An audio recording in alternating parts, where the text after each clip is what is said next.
Hi, I'm Craig with ApplianceVideo.com. Today, we'll be taking a look at the drain pump assembly on this LG front-load washing machine.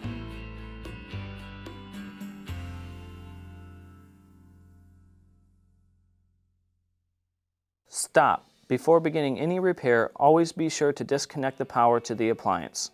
It is also recommended to test the outlet for the proper voltage. Remember to also turn off the water. The main reasons why you'd be replacing a drain pump is if the unit will not drain. It could be loud because a coin has gotten in there, or it could be throwing a slow drain error code. Now, click on the link below to view this repair video. ApplianceVideo.com guides you step by step, giving you the confidence to avoid recalls and callbacks, also saving time on repairs. Whether you're up against an uncommon repair or the latest appliance on the market, our videos have been created with you in mind.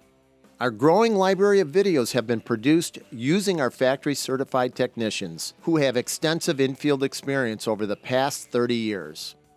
ApplianceVideo.com provides high-quality repair videos that anyone can follow, regardless of their skill level. We are here to help.